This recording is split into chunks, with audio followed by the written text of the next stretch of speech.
Good morning and welcome to the Admissions Q&A panel.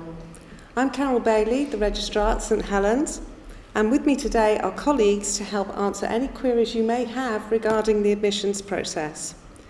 Before I hand over to my colleagues to introduce themselves, please could I ask you to submit yours or indeed your daughter's questions via the chat function within the webinar. Thank you. Well, hello again to some of you, or hello if you're joining this first panel. My name is Rebecca Dougal and I am Headmistress of St Helen and St Katharine.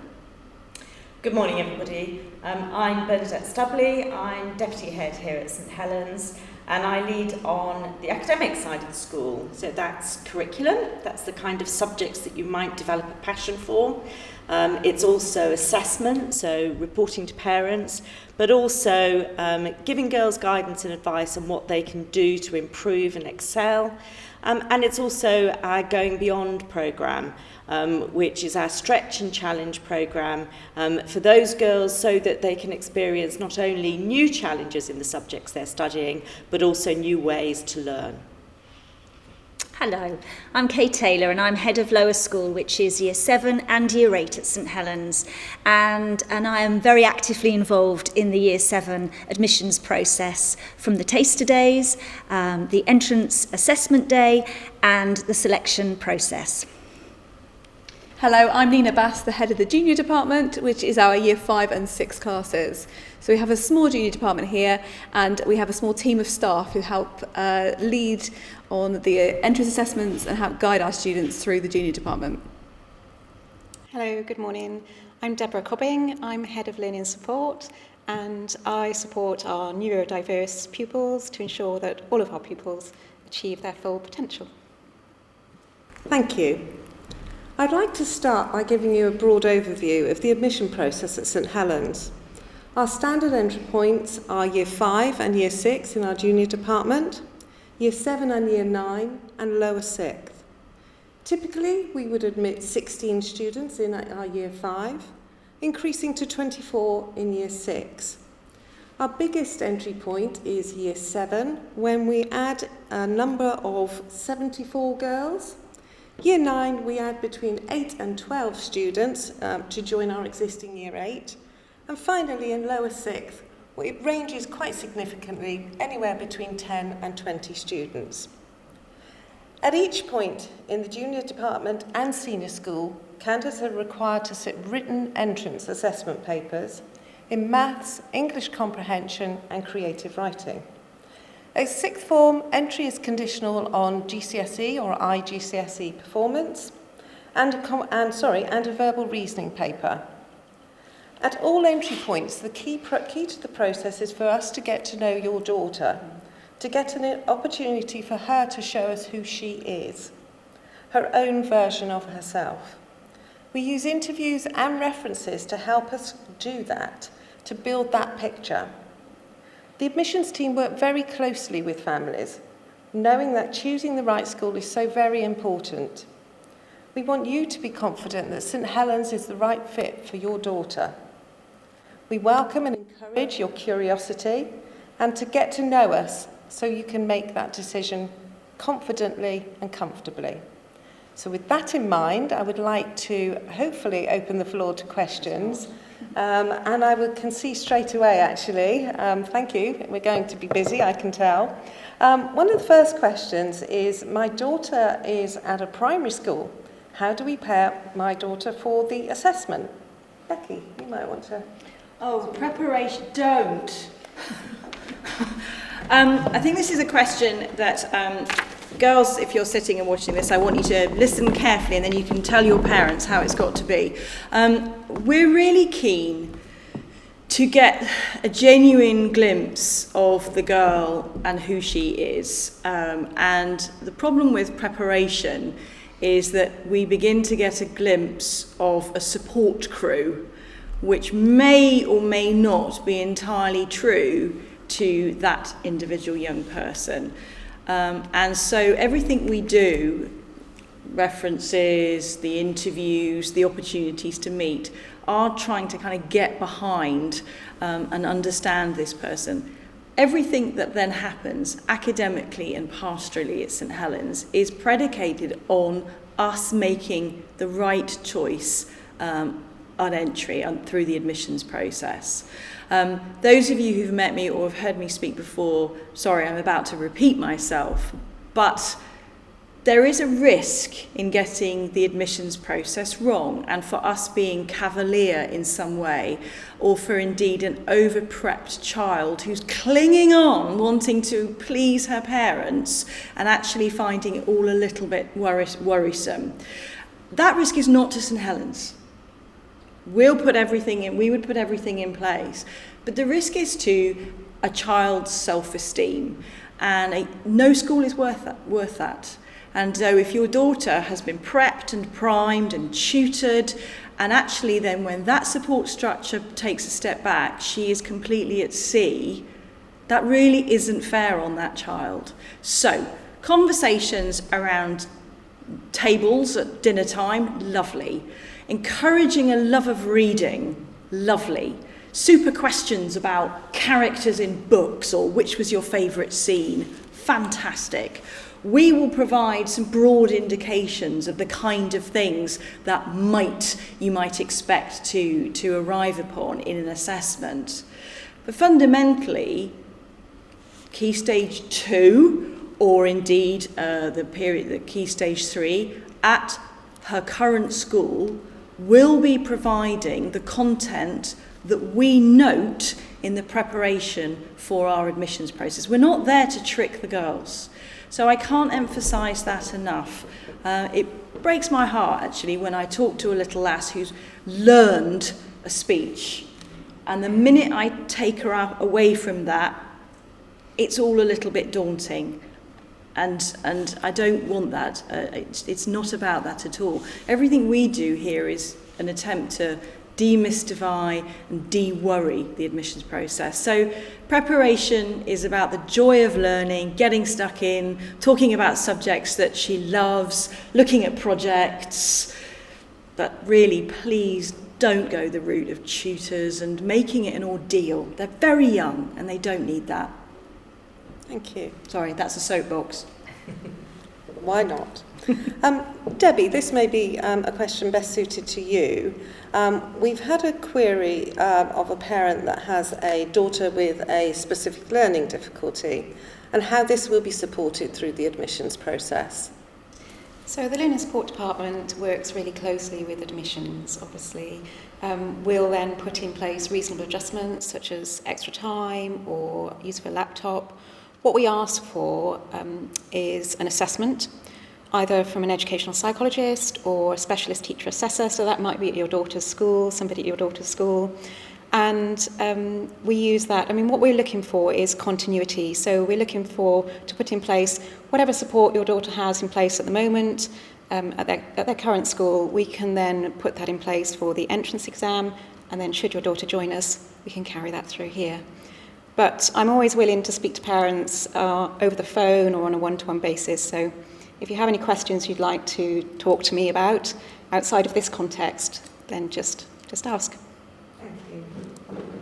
We've had a question regarding the advantages and disadvantages joining at the various levels, so whether joining at junior versus at 11 plus or 11 plus versus 13 plus.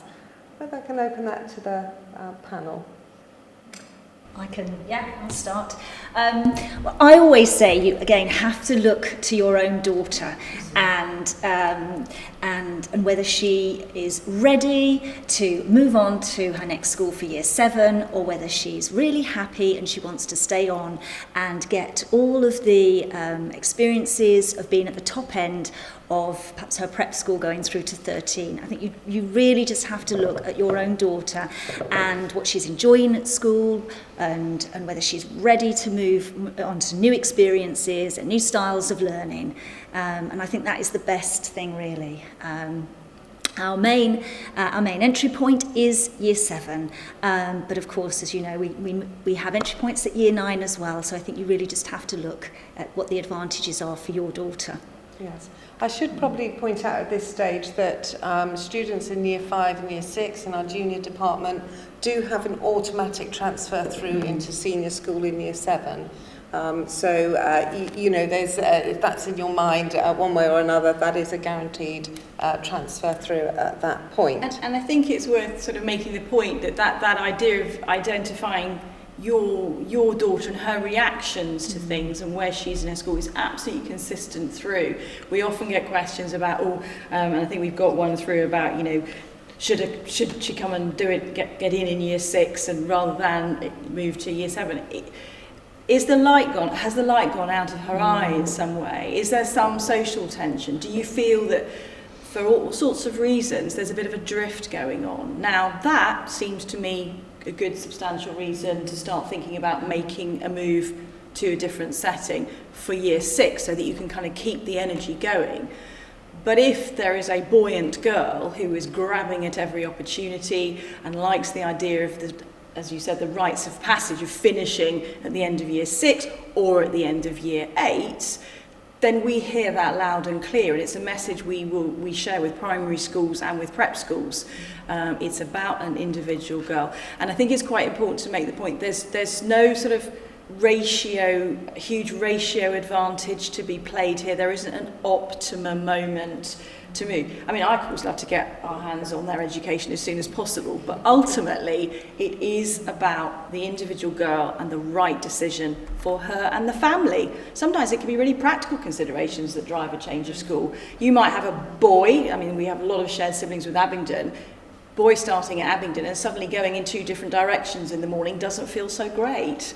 Well, that's a perfectly reasonable conversation to then have and say, okay, can we join up geography here? You may be relocating to the area and wanting to avoid a succession of moves. So actually, moving straight away into our junior department absolutely makes huge practical sense. So it's all about your circumstances rather than statistics. Absolutely. We've had a few more questions about the actual content and type of assessment. At St Helens we are very fortunate. We have some very qualified maths and English teachers, and we actually write our own assessments. We're not part of a common entrance process. That gives us a great flexibility in terms of what we're trying to do through the assessment process, which as much as anything is to spot potential rather than what an individual child can do on that rainy morning in January or November for Year 9 entry. It really is about the potential of that child. And as Becky said earlier, whether she's going to thrive within this environment. So that really does lend into that same sort of message that, preparing them for that one snapshot view on assessment day is often not going to put them in the best place in terms of them and their time at St Helens. We have had some questions about the plans for entry process this year, and I would imagine that's very much geared towards the circumstances that we all find ourselves in now. There will be changes to the process to allow us to comply with social distancing, etc., etc. You may want to talk about our Taster Day alternative, for example, for this year. So obviously we want to create something that means that the girls have a sense of the place. That's really important. You feel a school when you visit it, you feel it. So we want to replicate that in a way that's safe. So those of you who have had a kind of long history of interest in St Helens will know that there's a phenomenon called the Taster Day as part of our admissions process. We can't do them this year. So we are offering visits instead in school or individual groups so that there's no mixing of school bubbles. And I think all of our many feeder schools would want that of us. And so there will be either a small group or individualised visits, and girls will be given a socially distanced tour. And the emphasis, I'm afraid, will be on the outside of the building. We might need to wrap up warm, and we've got some brollies. And our sort of notional title for all of this is Through the Window, just to get a glimpse and to have a sense of how it might feel to be at St Helens.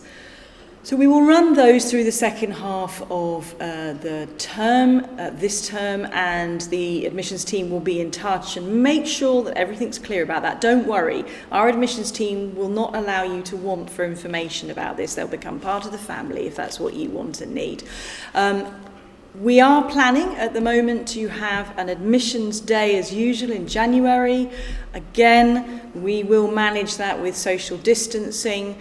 We're continuing to monitor the situation. You'll all know from your own workplaces and businesses that it's challenging to say it's going to be like this more than perhaps a couple of weeks in advance. But please, the date remains the date that is published. If we have to run it in 2 sessions, morning and afternoon, to manage numbers, we will advise you of that. There won't be an interview with me this year, but guess what? I'm doing the tours in the rain, possibly, through the window. And I will use those as an opportunity to get to know your daughters, but also for them to get to know me. And I'm going to be joined in that by Mrs. Dubley and Mrs. Taylor. And then we've got a special arrangement. I know Mrs. Bass has plans. There's an event that's coming up for junior parents, and we'll talk a little bit of that, about the arrangements for those. Again, sixth form arrangements will be explained at our sixth form evening in the panel. But again, we have to kind of manage safety as much as we can. I think there's also worth pointing out now, because there's another question that's come in, I see, about how will you accommodate the fact that some students have had more or less disruption to their education. Absolutely. We've already had to manage that with this year's intake, and all of our heads of department have been watching very closely, because our year 7s, obviously in particular as the largest intake, have had very, very different experiences of the latter stages of their year 6s. So Kay Taylor's been keeping an eye on that, but all of the heads of department have been monitoring that carefully. And we will, of course, take that into account. And parents do have an opportunity to explore with us and explain to us the circumstances out of which this aspiration for their daughters comes. So you'll have lots of opportunity to share with us any observations about her experience, and we will, of course, accommodate that. Should I say a little bit now also, just to pick up on Becky's point there as well about girls coming into year 7 and the junior department. Of course, the size of the junior department has made very rigorous assessment of their different experiences before St Helens possible. And year 7, actually, we have a learning skills lesson, and that's proved very valuable in really finding out about what the girls have experienced in their summer term, but also their strengths and their interests. Shall I say something about scholarships as well? We're running our scholarship programme as normal through the admissions process, and our approach to scholarships is really making sure that any girls that take part learn from the process. And whatever the outcome, that they feel positive about that process. On the website are all the details about our expectations of scholars. It certainly isn't that they should do the very best and be at the top in every single subject. That's not our approach at all. We're interested in those girls who will perhaps ask quirky questions, who perhaps have a flair in a particular area of the curriculum. The website gives details of our scholarships at each age and across different subjects as they grow in opportunity through to sixth form. But please be assured that our process this year, although it will be remote, we will be looking at art portfolios. They will be doing time-lapse photographs of a skilled exercise in art. They will be playing a piece in music or presenting a monologue in drama. They will actually have the opportunity to share some of their sporting success. And of course, for academic scholarships, we'll be talking and encouraging them to talk about a particular piece of work that they're interested in. So it will be remote, interviews will be online, but your daughter's potential and interest will be at the heart of it. And we're really looking forward to hearing about that. Thank you. We've had a question in terms of what type of girl does well at St Helens, and it might be good. I can see lots of who's going to take this one. Maybe Nina and Kay. You're very much forefront with the girls. You may well want to cover that. I think the key thing is that we like girls who are individuals, children who aren't afraid to be a bit different. And one of the great things usually when you meet a new class, a girl saying, well, I really like, and then we'll name a really niche subject area, and other girls will go, oh, I like that too. But actually they're not afraid to share, they're not afraid to tell you about the things they like and the things they don't like. So girls kind of having that sense of identity and not being afraid to do the things they want to do. And I think one of the great things is that we've got such a vast range of clubs on offer, that you can be a sporty child who also has a secret love of Minecraft, or you can be a child who loves reading but absolutely hates story writing. And so we are sort of celebrating those differences. And girls are very accepting of each other. They kind of will band together as a group and have this real sense of identity, whether they share the same interests or whether they don't. And I think that's clear all the way through the school. I'd absolutely agree. We just do not have a type. I have 98 girls in my year 7, every single one of them very, very different. And that helps me actually to get to know them so much more quickly, because they do come to us and they're all sort of independently thinking, and they want to be seen as different as well. But having said that, I talked about community in our pastoral meeting, and I think by accepting and understanding each other as individuals, we still get an incredible community spirit, and that's what we mean when we call them a Hellcat. It's not that we shape them into something that we want them to be. A Hellcat means being very independent, individual, and just celebrating each other's differences. And I think also we've done a lot of work as a staff group, actually. There's a lot of interest. There's a book called Quiet, which I think a number of us have read. I think it would also be a false lead to suggest that there's kind of some sort of tariff to being an extrovert or being super confident. I think part of the niche and the range includes real extreme introverts and some very shy girls as well. And I think there's something happens here. We celebrate and work on creating a space where girls who might instinctively just need some time to find that voice, sort of they flourish too. And I think one of our favourite examples that we've tracked through over recent years was a lass who came and really struggled articulating her views and really did lack confidence for all sorts of reasons. And we had times where the only thing that actually got her into lessons, because it was all a bit much, was a quick cuddle with my assistant's black Labrador, Teasel. And so you can imagine our complete overwhelming emotional delight that she's off now, this weekend, to read veterinary medicine at Cambridge. So the cuddling of Teasel the dog held firm. That'll be useful. But how fantastic. And she spoke in a debate in the House of Lords. And that was quite a lengthy, precise journey that we supported her on. So yes, all different types. It's wonderful. We've had a couple of quite specific questions, which I'll address if I may. One is regarding the diagnostic assessments that we offer for either Year 5 or Year 6.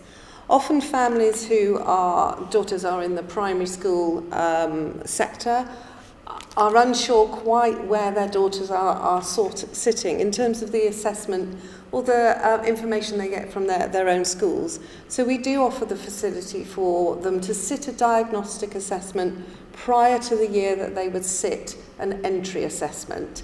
They don't take part in things like taster days. We don't require a reference from the school for that. They simply come in and sit the assessment, and we will then give feedback on where we see them at that point of time and how we see them on track to where they may need to be for entering either in at Year 6 or at Year 7. So through the registration process, if that's an area that's of interest to you, by all means just flag it up to the admissions department, and we can go through those details with you. But that's what it's in place to do. We've also had some queries on international applications. We welcome international applications. I have great pleasure in dealing with many countries through the world, many different schools throughout the world, many British councils throughout the world, and assisting families who are often involved in relocating back to the UK. We do facilitate, where possible, our entrance process to be as flexible as possible. So that might be that your particular daughter may be sitting her entrance papers in Hong Kong.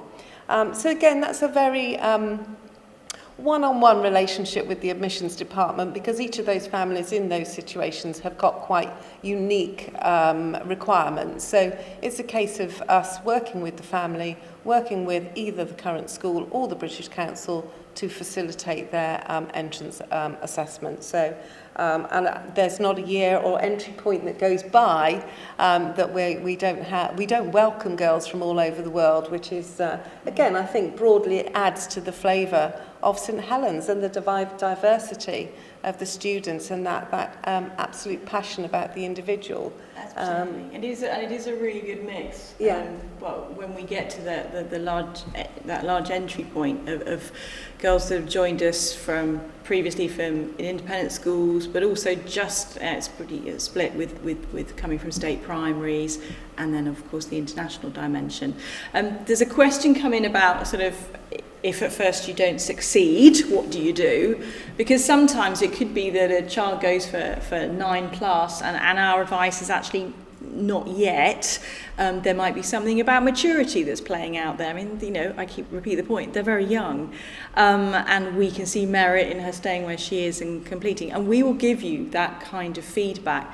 There isn't a limit. If as a family you feel okay, she is that little bit older now, she's that little bit more kind of had that 2 years of learning, we're ready, that's fantastic. And every year we see girls who then join us at 11+, and in some cases have sort of, it's not worked at 11+, but come at 13+. I think where we get heavy hearts is where we give some feedback that we think it's probably not necessarily the match between how we do things and what an individual needs, and we see that same little name at 9+, 10+, 11+, and 13+, and that I think raises all of our pastoral concerns about what that might be doing to the girls' confidence. The great thing about this part of the world is there's lots of fantastic schools.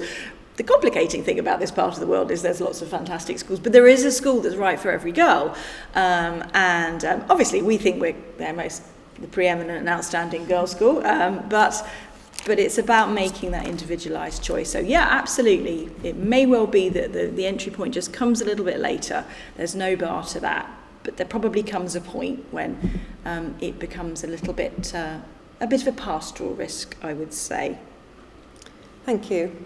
Well, I'd like to thank you all for the many, many questions we've had coming in this morning and the time you've taken to join our live sessions.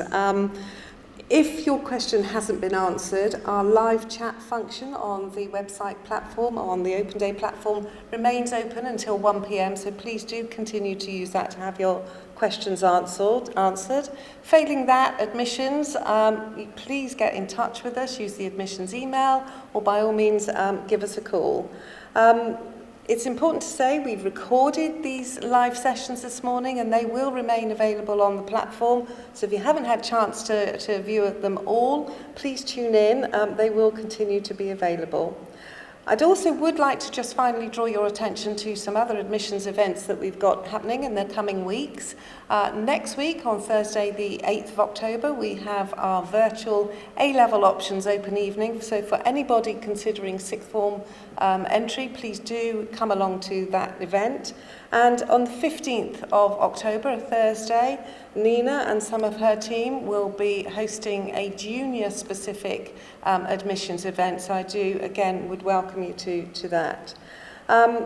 Finally, it is important to point out, although we can't have families in school, we are very, very happy and do hold virtual one-on-one meetings with the headmistress or with myself, or indeed heads of section.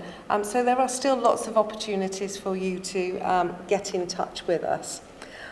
Finally, I'd like to hand over to Mrs. Dougal to bring our Open Day session to a close.